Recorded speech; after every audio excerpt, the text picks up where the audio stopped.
Hey everybody, this is Ray Fluke, television beat writer for Bleeding Cool. I'd like to welcome you to part 2 of the Weekly Statics 3-part mid-season finale. Now, if you haven't checked it out yet, yesterday we did our 2017 post-mortem on Spike's The Mist and why that show just was such a disappointment and failed so miserably. Tomorrow, we're going to be giving you our 2018 Cusack Award winner show, the show that you really should be watching out for. And that show is Hulu's Castle Rock. I'm really looking forward to going to that and sharing some really cool videos with you guys. But for today, we're looking at essentially 2017's most valuable player, the little engine that could. And it's going to a network that started in the early 90s as Court TV. And its heavy concentration was on live court dramas and court cases as they were taking place around the country, and also crime and criminal justice programming. They shifted in the early 2000s to TruTV, and the basis of TruTV at the time was reality-based programming or in-the-moment programming. Thankfully, they shifted out of that. I believe it's around 2014. They started concentrating on comedy and reality-based comedy series. Now, for a while, they were pretty much known as the house that Impractical Jokers built. But the reason why TruTV is deserving of this honor from the Weekly Static is because what they've really done with their programming over the past year or so. They've quietly been building up, yes, comedy programs. They make no bones about the fact that they want to be a comedy channel. But it's the different ways of comedy that they're approaching it. Not that they haven't had some misses. I'm going to talk about that in a minute. But TruTV, I scroll through and I realize how many shows I either watch or I DVR or I catch aspects of it online. So I want to give you guys a little bit of a heads up. Now, if you go down below here after watching this, you're going to see some trailers, but more specifically some highlights from each of these shows. So you'll get a chance to check them out for yourselves. But I want to do a quick rundown because it's not often I look at a network and I realize, wow, I actually watch and connect with a lot of programs.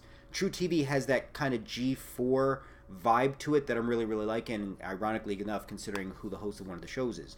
So it begins with, Adam Ruins Everything, which, again, is funny. It's great. I think of it as kind of like the Alton Brown Good Eats for everything that you would want to know. Essentially a cool, fun walking encyclopedia that really debunks a lot of the stuff that you've been holding on these sacred cows for so long. Hell, if nothing else, you'll be shocked by just the Diamonds episode alone and how shady the diamond industry is. So Adam's Ruin Everything is definitely a show to watch. You've got At Home with Amy Sedaris, which you got to think is like Pee-wee's Playhouse combined with Martha Stewart. And it's Amy Sedaris. And the guest appearances she has, Michael Shannon just was fantastic.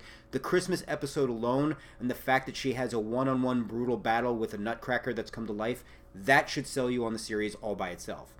We got Billy in the Street, which unfortunately is now no longer on. It's shifted, but they still have episodes from it. Great run. It's Billy Eichner. It's Billy on the Street. Enough said about that.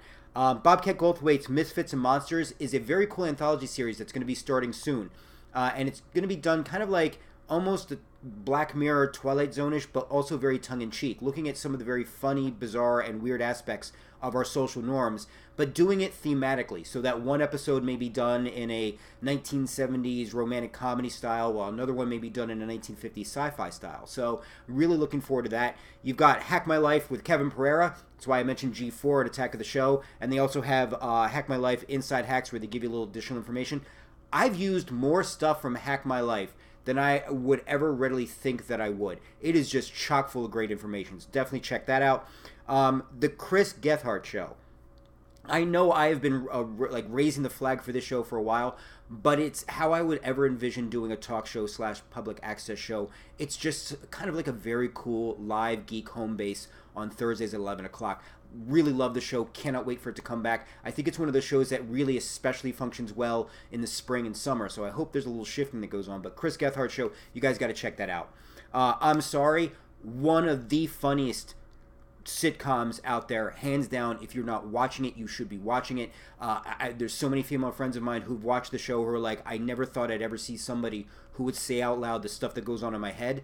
So I'm Sorry, it's just the line about Raccoon, she says to her husband about how he's just so cute on the outside but just rotten on the inside.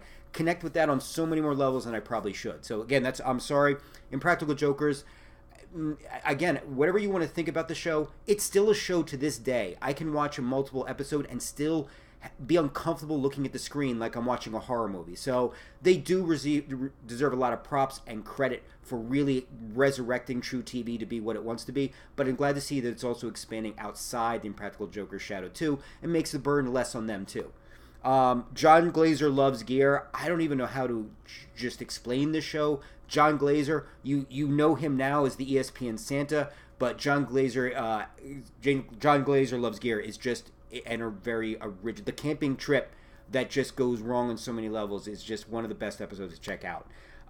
Laugh mobs, laugh tracks. Watched a couple of the clips online. It's already dramatically better than another show that I'm going to bash in a minute. So it's a unique way of doing little vignettes tied into up and coming stand up comics, and I think it's a great way to go. So it looks very, very promising. Rachel Dratch's Late Night Snack. I believe it's still a show. What I also know is that TruTV's been doing is they've been cutting up into small bits and playing it in between shows on the weekends. I think that's fantastic because I've just been a big Rachel Dratch fan.